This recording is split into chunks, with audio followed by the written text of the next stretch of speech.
Recuerden que todos los contenidos que transmitimos en la Universidad Nacional de Misiones están nucleados bajo el paraguas que es UNAM Transmedia. Bueno, nosotros tenemos un interesante bloque que es el de Anaí Fleck con Gen Argentino. Hacia allá vamos, Gonzalo. Bueno, muy buenos días a todos. Un gusto, otra edición más de este ciclo de arbolado urbano dentro de lo que es el micro de Gen Ambiental.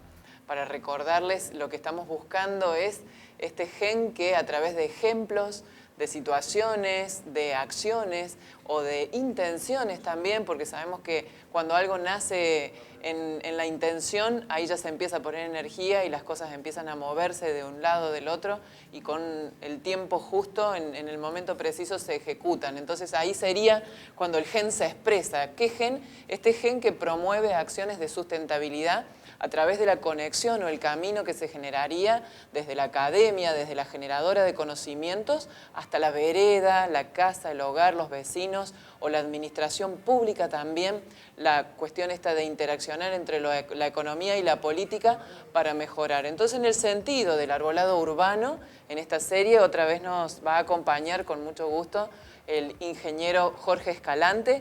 Buen día, Jorge, ¿cómo estás? Buen día, Anaí. Gracias por la invitación. No, gracias a vos por acompañar y coproducir también, porque constantemente está aportando ideas y buenas ideas para lo que es este micro, que se hace en consonancia con todo el equipo de la CAMCA, la Cámara de Consultores Ambientales de la provincia, que acompaña en cuanto a asesoramiento y a profesionales Gen Ambiental. Bueno, siguiendo en el ciclo de arbolado urbano, lo que compete al día de hoy, habíamos ya mencionado el tema de los servicios ecosistémicos, ¿no? Servicios ecosistémicos o servicios ambientales que de alguna manera parece un concepto duro, fuerte, pero sin embargo lo estamos viviendo constantemente porque se trata de eso que ocurre en la naturaleza cuando la naturaleza funciona en un espacio natural. En un principio se tomaba ese concepto, pero ahora cuando ese espacio natural aún está inserto dentro de las ciudades o dentro de las ciudades se replican estos espacios, se construyen o se imitan, también empiezan a ocurrir los servicios ecosistémicos. ¿Y qué sería propiamente dicho el servicio ecosistémico? Este beneficio que como producto de las relaciones ecológicas están ocurriendo, nos trae aparejado alguna calidad, mejora o situación de disfrute al ser humano que vive en las ciudades en este caso. Entonces, si lo llevamos al arbolado, ¿qué tendríamos que empezar a tener en cuenta para hablar de ecosistemas, hablar de arbolado y de servicios ecosistémicos en un conjunto? Bueno, tendríamos que empezar hablando de un sistema y de un lugar determinado, del ambiente definido por el ser humano, en este caso la ciudad. Y los servicios ecosistémicos tienen que ver con un conjunto de beneficios que la naturaleza aporta a la sociedad. En este caso, la naturaleza modificada en el ambiente urbano. Y el protagonista principal es el árbol y el conjunto de árboles sería lo óptimo. Tratar de manejarlo y tenerlo como generador, hablando de generador de esos servicios ecosistémicos.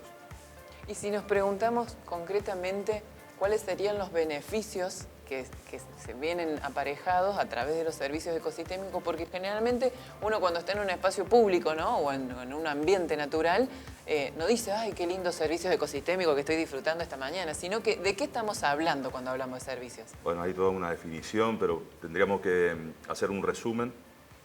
Se podría definir en tres diferentes tipos de servicios: los de provisión, los de regulación y los culturales.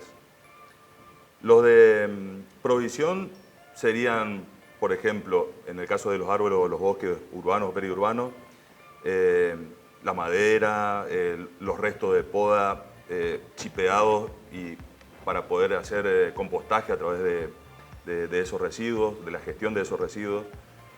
Si hablamos de regulación con respecto a al balance hídrico, a lo que podría ayudar al confort de la sociedad, del vecino, con respecto a regulación de la temperatura, a regulación de los ruidos, de la contaminación, el secuestro de carbono, que también habíamos hablado ya, que es un aspecto y de los principales aspectos de servicio ecosistémico del arbolado, urbano en este caso.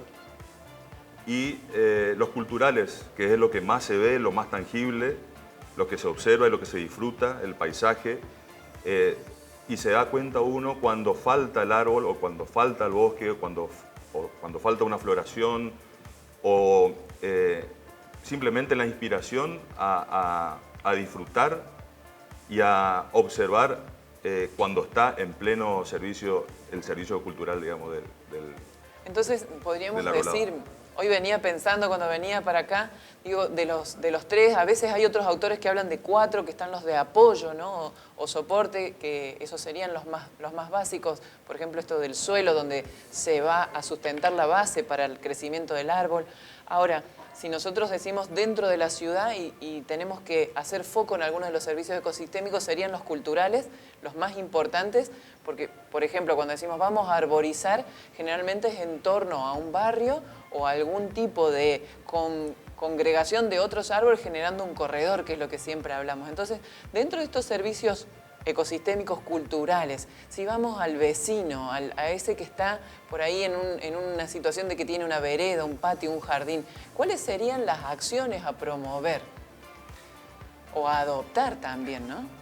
Teniendo en cuenta, y si vamos a emplear la conciencia colectiva como un concepto global y que tenemos que trabajarlo a nivel sociedad, del vecino y de la gente que sabe un poquito más y que tiene la posibilidad de transferir conocimiento a la sociedad y al vecino, con respecto a qué tan importante es el árbol y el conjunto de árboles, y darse cuenta cuando falta un árbol, por ejemplo en una calle, en una plaza, o cuando está deteriorado o deteriorados los servicios ecosistémicos en una plaza del arbolado o de un parque o de un paseo, contribuir desde la idea de ser celadores, desde la gestión privada, individual, a través de la plantación o conseguir el árbol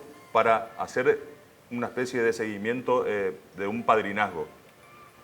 Esa figura del padrinazgo se está empleando mucho en las ciudades, con los vecinos, en conjunto con las gobernanzas locales, y hace a que se tome conciencia real de cuál es, desde muy chiquito el árbol hasta muy grande, porque realmente nos excede en tiempo y espacio en nuestros ciclos biológicos, ¿verdad? Exactamente, el árbol.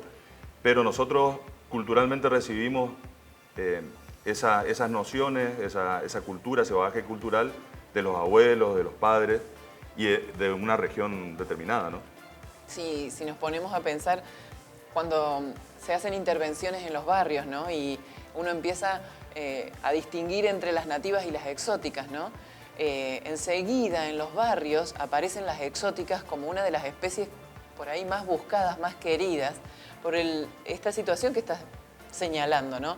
La gente viaja con cosas encima, ¿no? Mete en la valija la foto de los seres queridos, sus objetos más utilizados, pero también muchas veces estas valijas o bolsillos llevan las semillas de los árboles de la casa de los abuelos, de la casa de algún ser querido o del país del cual vienen, ¿no? Entonces esa situación nos está marcando una dirección bien concreta, que es el hombre y la naturaleza siempre estuvieron muy vinculados. Ahora, ¿cómo restablecer esos vínculos en estos momentos donde la tecnología, la construcción y a veces una idea tal vez un poco errada de lo que es un paisaje urbano puede representar en cuanto a qué beneficios ambientales me está brindando?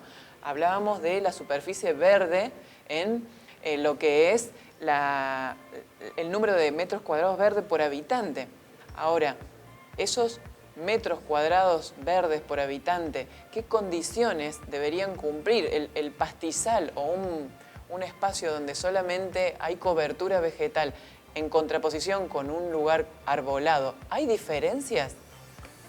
Sí, hablamos del concepto del secuestro de carbono y que los árboles son por excelencia secuestradores de carbono y hacen leño. En esa leña, en ese tronco, almacenan ese carbono libre en el aire, cosa que no realizan los pastizales. Y es conocer o volver a la naturaleza o imitar la naturaleza de un ambiente que modificamos, que el hombre modifica para vivir, que son las ciudades, volver a tener esa noción de naturaleza, de cómo funcionan. Yo creo que ahí está el reto, está el desafío, ¿no? Tal cual. Bueno, estamos llegando al final de este micro. Ha señalado dos cosas muy importantes. Tratar de conocer, ¿sí?, que esto está disponible. Hoy la información, en esta era de la información, la disponibilidad es muy sencilla. Ahora hay que buscar en los sitios acertados, en páginas que estén reguladas, que estén certificadas o con algún aval del tipo científico académico que nos diga cuáles son los ecosistemas que existieron antes de que se instaure, por ejemplo, la ciudad de Posadas o un barrio determinado en la ciudad de Posadas, porque el suelo es diverso y la vegetación, por ende, que acompaña ese suelo también.